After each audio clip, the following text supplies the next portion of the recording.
Sanmonani Dumelang Sin Chao. I hope you guys are good, you are doing well. And vulemnyango because kuyashisa and I need fresh air. So sometimes kuyoba noise that comes. Don't mind it. And yeah, today I thought I should come here and give you guys an update of what's going on with my life, where I am currently, in terms of like the space where I am mentally, emotional, and career wise, because most of you came to know me through the knowledge I share about teaching and living abroad. I will answer your questions. I received a lot of questions about me going back to Taiwan. When I'm going back to Taiwan, some people want to meet me and all that. So I thought, let me come here and just give you guys an update. But mostly I'll be looking at my laptop. Yeah.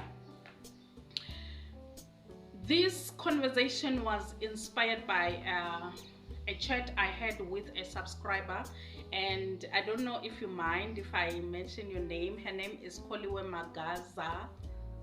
I hope I am not butchering your surname or your last name.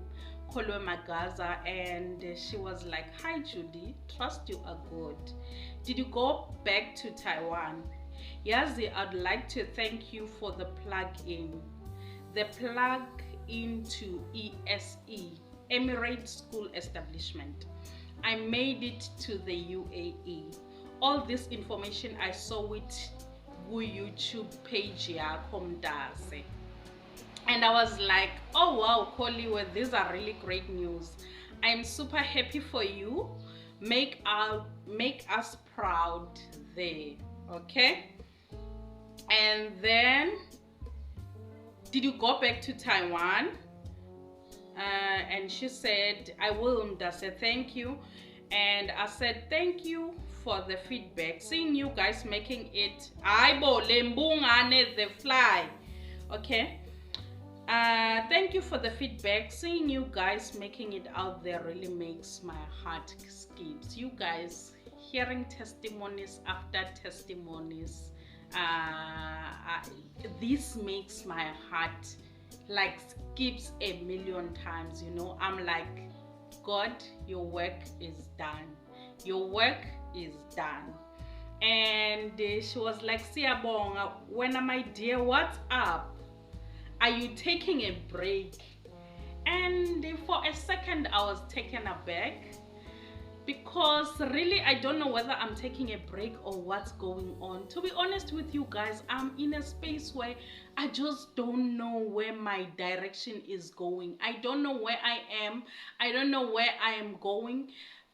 One thing I know for sure is that there's this one country I'm applying to, and they promised that they are going to interview me in October, and now it's October. They are quiet. I've reached out to them via email, still no response.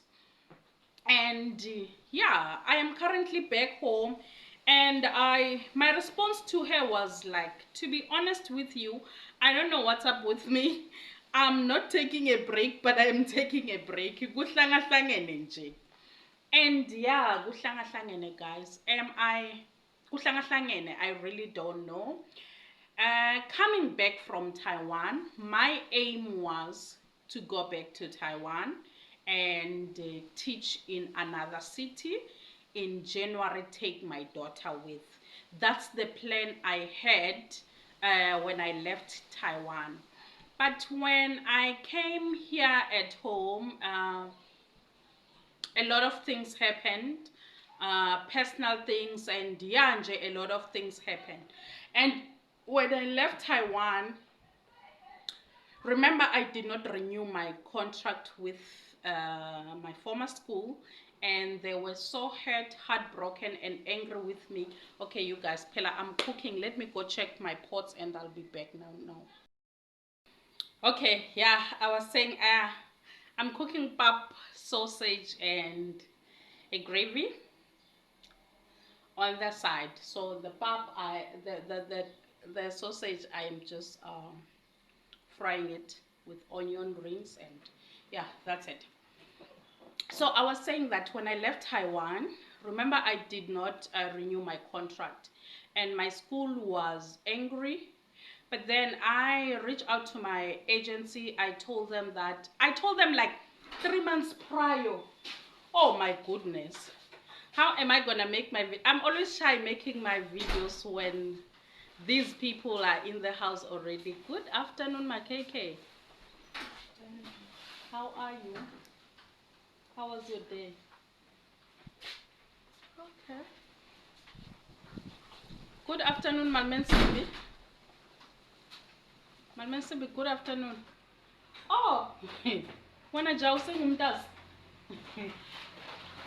You had intention of right? Yes. Yes.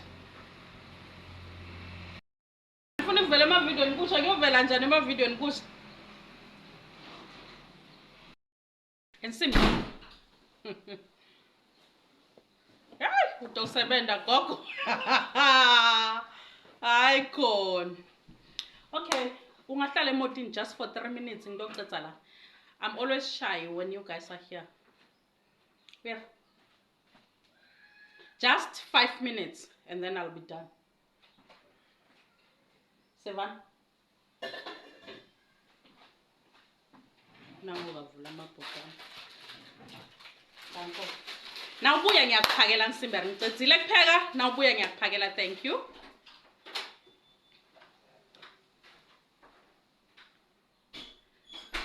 Okay, you guys, we had an ad break there.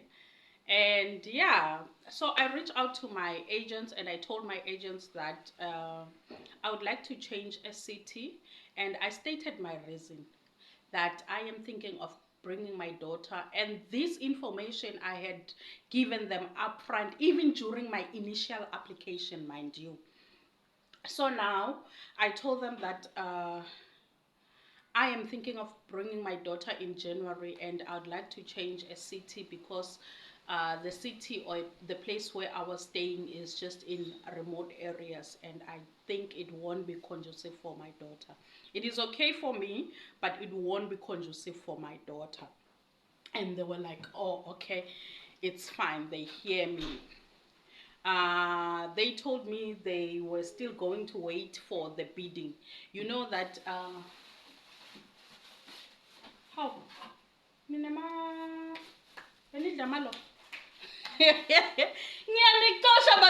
you guys come from left, right, and center. My goodness. Okay, fine. Let me just continue, and please don't make noise. What are you taking? Take whatever you take and you go to your room. Utowomisha. Huh? Take it to your room, Pela.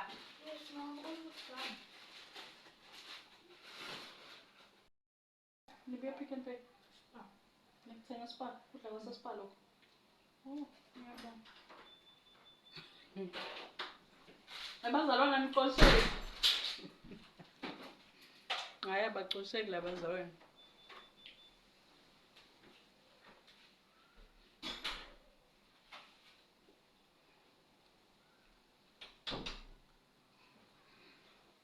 Okay, and then with the agencies in Taiwan, so every year they wait for the bidding so that they can be allocated like cities. I know Tainan, it's only Phoenix.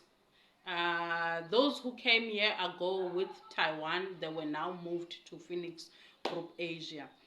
And then in Kaohsiung, it was Teach Taiwan. In Pingtung, Teach Taiwan.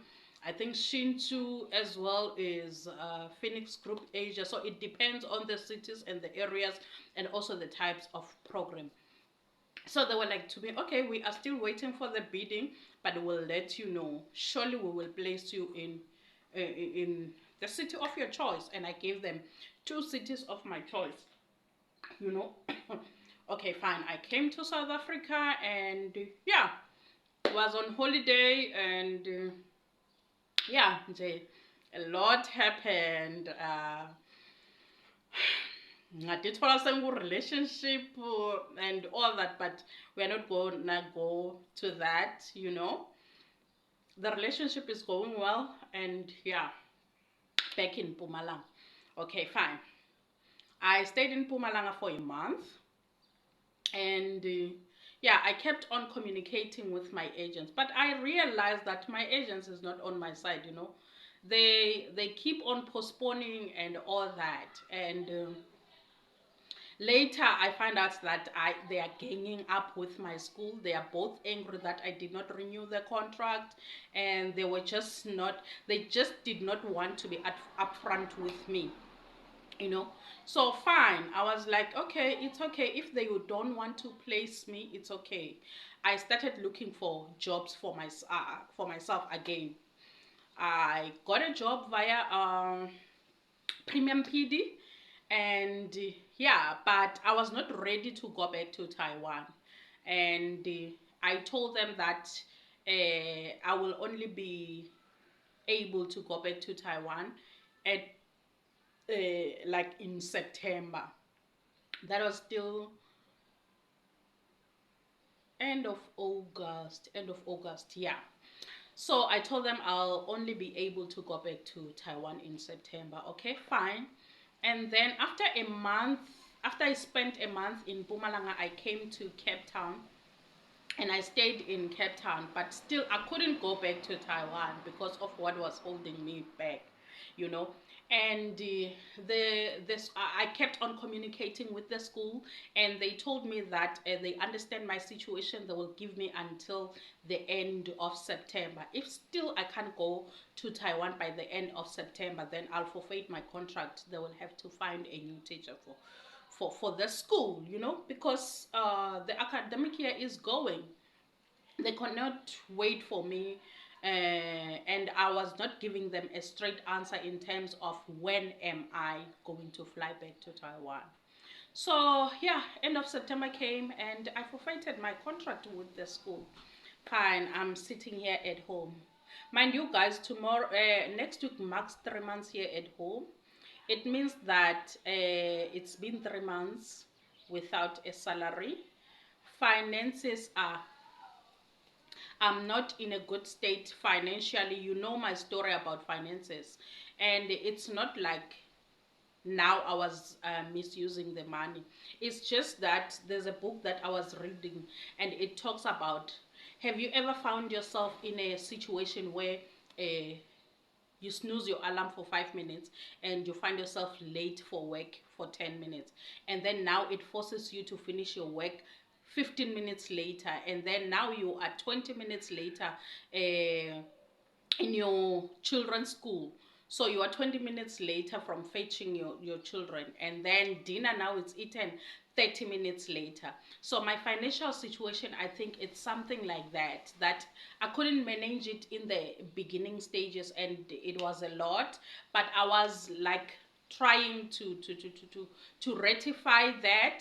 It's just that vele 1 month without a salary ikubuyisele emuva, you know. And then 2 months without a salary, it's something else, especially if you have like many responsibilities. You are a parent, and also you have things that you are doing on the side. So financially, that's where I am. And emotionally, I was not like, I'm okay, but not okay. It's the uncertainty of where the direction of my life is taking, you know, being uncertain of what is going on. Where am I going next? What is happening with my life, you know? So I was like, yeah, and mentally thinking a lot, but also relaxing. And I must say that I have a good support system, and my family are the best. My family members are the best. My brothers, my parents are just understanding, you know. They are helping here and there.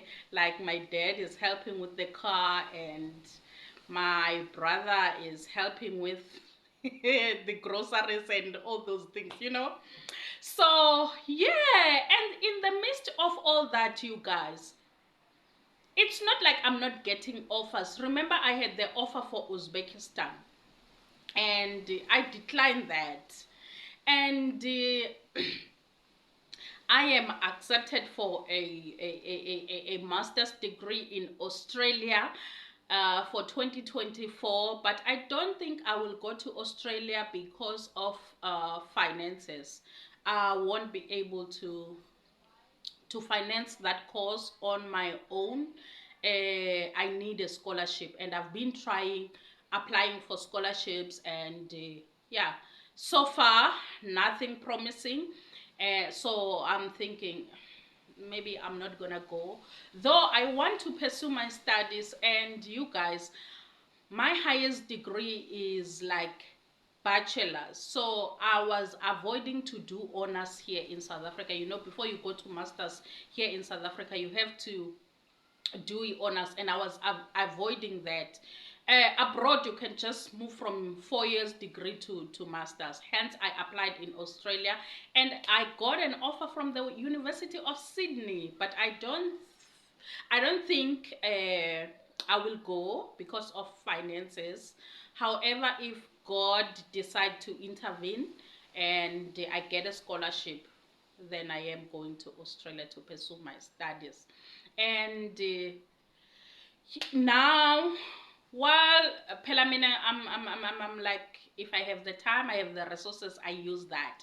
So I've been applying. Now I got accepted in the University of Stellenbosch for a postgraduate diploma honors, and I'm like, but I don't want to do that. I want to go straight to masters. I'm ready for a master's degree.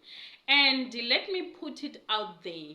You guys, hold me accountable. Hold God accountable. I will never die without wearing the red gown. And I'm going to wear it the right way. Not like about Dr. Matthew Lani, I am going to study until PhD. I refuse to die without getting to PhD level. And I'm not going to get there because I want promotion. I'm just doing it for myself. It's a desire for me to get up until postgraduate level.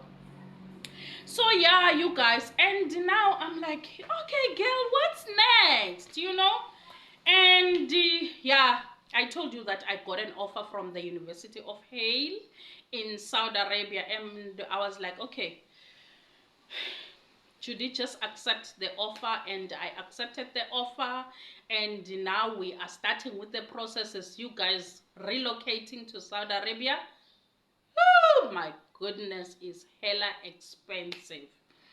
So now I am not ready to pay 20,000 just for documentation, you guys. So the quotation that I got, I will show just here. So let's pretend now that I am showing the quotation. This is the quotation for the agency that is going to process my documents for the Saudi Arabia visa. 13,000 something. And then this is the quotation for the medical tests, medical examination. 6,000 something. So that is a 20, above 20,000. Ngiyomthatha mina above 20,000, guys, ngihlele ekhaya for 3 months ngingasebenzi, and vele my financial status was taking. Boy, you guys, a lot is going on. I'm like, nkulunkulu. I feel the presence of God, and I feel God. It's just that I just need a word of direction, a word of guidance to say, now, here's the next step. Do this, because I believe that my life is always directed by God. He has always been faithful when it comes to my destiny and the steps that I need to take. Now, I feel like the guy is not saying anything. He is just making me aware that he is with me, around me, but akakhulumi lutho, so ngiyangistressa nje nale I need to pay. Okay, fine, I spoke to my agents in Saudi Arabia, I told them, you guys, I don't have the money for the thing. So it was before I went for the quotation of of the medicals. I was like, hi, I can't pay for 14,000. And they were like, okay, it's okay. Because how it works is that you pay for everything and we reimburse you when you get to Saudi Arabia. So now, promise us that uh, we pay for the processing of your documents, and then when you get here, we deduct from your first salary, we deduct the money for the documentation so that you can be able to claim it back, you know. So I was like, okay, sharp. And then now they told me, okay, you need to send your medical report. You guys, I made like about 3 quotations. They are all above 6,000. You are, I mean, anginayo le mali leyo, like anginayo. And then the offer in Stellenbosch, I don't know, because mina ngifuna kwenta masters, but ke if ayicacile yase Australia, I guess let me just do the honors, and then I'll go straight to masters, and I won't have limitation in terms of where to do the masters, you know. Once I have my honors, I can always do it here in South Africa, I can always do it abroad. So kuningi nje guys, kuhlangahlangene, and I feel like a huge part of me feel like God wants me here in South Africa. My parents wants me here in South Africa, and yeah, a lot of things zindifuna apha South Africa. But also I made a promise to my daughter that when she goes to grade 8, she's going abroad, you know. So there are all these things that are happening, but I am trusting God because He knows about my plans. All He needs to do is just establish them, or redirect me to the pathway He wants me to go. And yeah, that's about it, you guys. Thank you so much for watching. Thank you so much for engaging on the comment section, and yeah, I will appreciate a like and a subscription. Thank you. Have a good day. Bye.